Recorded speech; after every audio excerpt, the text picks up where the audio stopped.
അതുപോലെ കിഫ്ബി എന്ന ഒരു സ്ഥാപനം കഴിഞ്ഞ കുറച്ച് മാസങ്ങളായിട്ട് പിണറായി 3.0, അതായത് തുടർഭരണം കിട്ടാൻ വേണ്ടിയിട്ട് എത്രയോ കാര്യങ്ങളാണ് അവർ ചെയ്തത്. പണം മുടക്കി, അത് പൊതുപ്പണമാണ്, നികുതിദായകരുടെ പണമാണ്. ഡോക്ടർ കെ എം എബ്രാഹത്തിൻ്റെ നേതൃത്വത്തിൽ ഈ പിണറായിയെ വീണ്ടും വരുത്താൻ വേണ്ടിയിട്ട് പൊതുജനങ്ങളുടെ പണം കിഫ്ബി ചിലവാക്കി എന്നുള്ളതാണ്.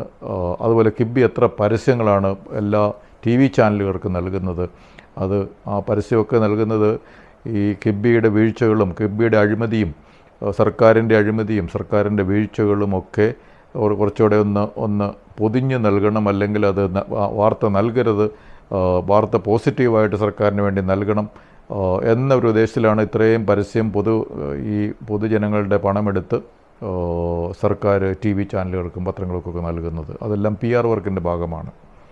അപ്പോൾ ഇത്രയും PR വർക്കുകളൊക്കെ, അതുപോലെ കേരളം ഒട്ടാകെ PRD public relations department hoardings വെച്ചിരുന്നു, അതായത് വലിയ വലിയ പരസ്യങ്ങൾ. അപ്പോൾ അതെല്ലാം സർക്കാരിൻ്റെ വകുപ്പിൻ്റെ പണമാണ്. അതായത് ഓരോ കാര്യങ്ങൾ പിണറായി വിജയൻ സർക്കാർ ചെയ്ത്, പിണറായി വിജയൻ്റെ തല മാത്രം ഇവിടെ വേസ്റ്റ് മാനേജ് ചെയ്യുന്നതിൽ ലോകത്തിൻ്റെ തന്നെ ഏറ്റവും നല്ല മാതൃകയാണ് കേരളം എന്നും പറഞ്ഞിട്ട്, അതുപോലെ ഇവിടെ വളരെ അസത്യമായ കാര്യമാണ്. ഒരു വട്ടത്ത് ഞാൻ തൃശ്ശൂരിൽ നിന്ന് എറണാകുളത്തേക്ക് വരുമ്പോൾ നാഷണൽ ഹൈവേയിൽ ഇങ്ങനെ ഒരു വേസ്റ്റിൻ്റെ ലോക മാതൃകയാണ്, വേസ്റ്റ് മാനേജ്മെൻറ്റ് എന്നുള്ള ഒരു പത്രത്തിൻ്റെ ഒരു വലിയൊരു ഹോർഡിങ്ങിൻ്റെ പരസ്യത്തിൻ്റെ താഴെ തന്നെ വേസ്റ്റ് കുന്നുകൂടി കിടക്കുന്ന ഒരു പടം ഞാൻ എടുത്തിരുന്നു.